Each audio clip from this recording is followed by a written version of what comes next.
primer lugar, quiero agradecer la invitación que me cursaran para compartir esta tarde con ustedes acerca de algunas ideas relativas al fiscal general de la República. Lo que voy a hacer desde mi punto de vista personal, desde mis experiencias personales y en referencia a Costa Rica, no invadiendo asuntos internos de Guatemala.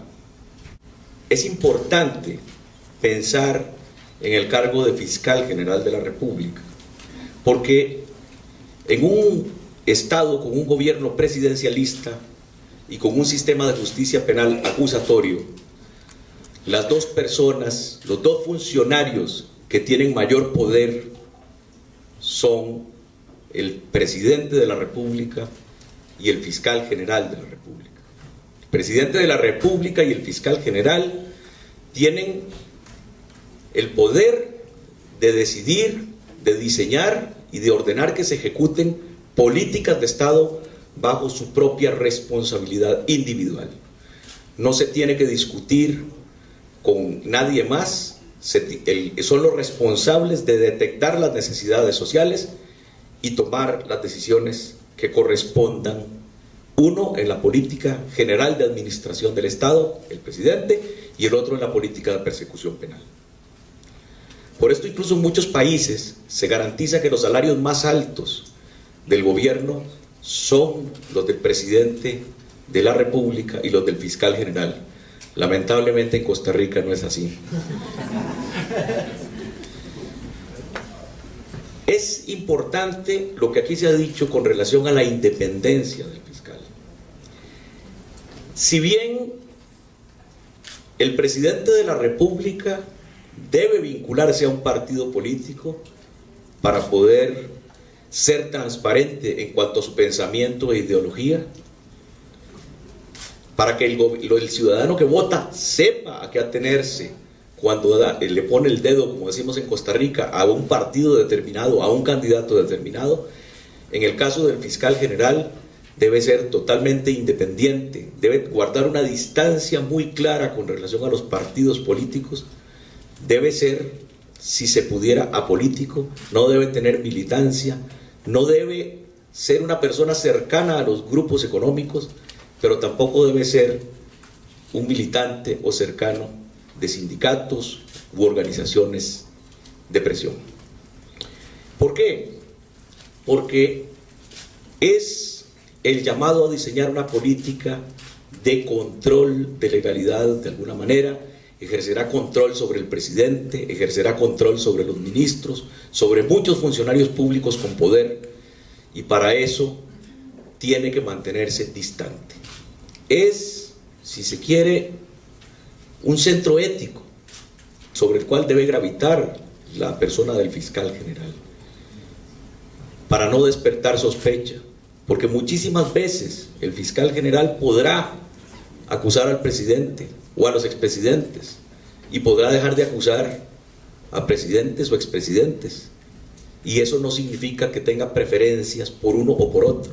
Simplemente tendrán que ser razones de legalidad, razones de prueba o de falta de prueba las que lo inclinen a acusar o no acusar a quienes detentan el poder. Pero definitivamente el papel del fiscal general, con ese poder que ejerce, según decía el doctor Canteo, ejerce un control político a través de la acción penal pública.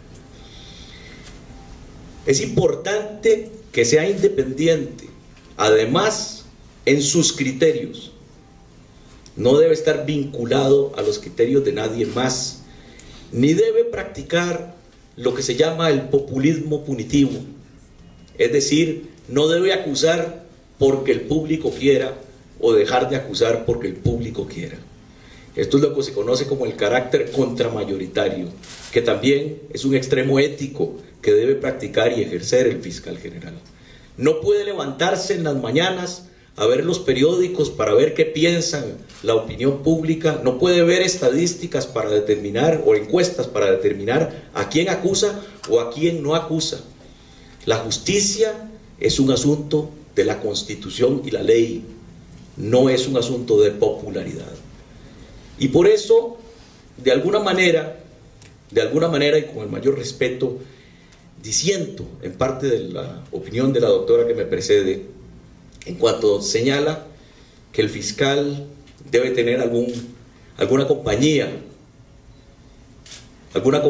por parte del Consejo. Yo creo que el fiscal tiene que tener un interlocutor de confianza, que él escoja, que lo asesore y que lo acompañe en lo personal, en el ejercicio de la Fiscalía, del Ministerio Público. Pero es un puesto que debe permanecer en solitario. No podemos después pensar que el fiscal general vaya a decir la responsabilidad es corporativa, la responsabilidad es colectiva, la responsabilidad es de muchos. Y esto puede ser cuchillo para mi propio pescuezo. Pero tengan claro, el Ministerio Público es un ente de reacción ante la criminalidad. Y cuando es un ente de reacción ante algo, igual que es la Cruz Roja, que son los bomberos, que es la policía, no pueden tomarse las decisiones de modo colectivo. Tiene que haber un responsable que dé las órdenes, tiene que haber un responsable de los aciertos y tiene que haber un responsable de los desaciertos. No puede ser que se diluya una responsabilidad tan grande entre muchos, porque cuando la responsabilidad de muchos termina siendo de ninguno. Y esto no puede aceptarse. Cuando hay un ejercicio de poder tan importante, tiene que haber responsabilidad correlativa. La figura del fiscal general tiene que darle confianza a la población. Por esto tiene que estar distante de los partidos políticos. Vean que para darle confianza a la población, el presidente de la República tiene que estar vinculado a un partido. Se tiene que saber cómo piensa el partido, qué ideología practica, cómo ha gobernado en otras ocasiones, qué finalidad persigue el partido. Así el elector sabe a qué atenerse. Pero el fiscal general da confianza cuando se distancia de la política. Y en el mejor de los casos, cuando nunca ha militado políticamente. ¿Por qué? Porque va a dedicarse a diseñar una política de persecución, y esta política de persecución debe responder a necesidades reales. Tendrá que tomar decisiones muy difíciles, decisiones muy duras. Señalaba ahora en la tarde, en una reunión, que desde el momento en que se le encomienda diseñar una política de persecución, es porque hay escasez de recursos. Si hubiera recursos para todo, no habría necesidad de diseñar una política, porque todo se atiende.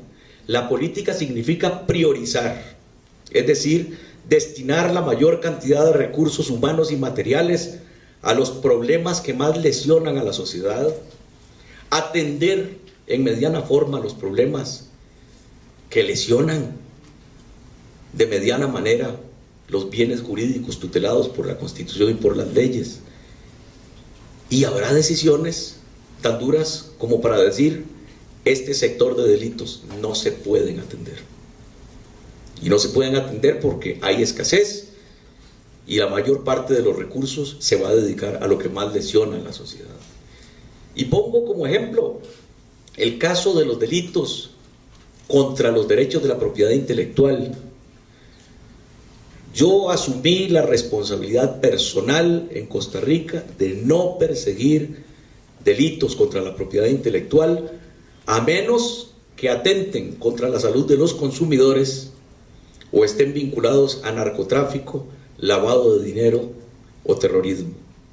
De otro modo, que los abogados de las compañías sean los que lleven las querellas y lleven las acciones adelante. No pueden invertirse los recursos del público persiguiendo intereses particulares de grandes empresas en detrimento de los servicios que combaten la prostitución infantil, los secuestros, el narcotráfico y otras figuras como la corrupción que causan mayor lesividad social. Y entonces, por supuesto que estas decisiones se las cobran al fiscal general.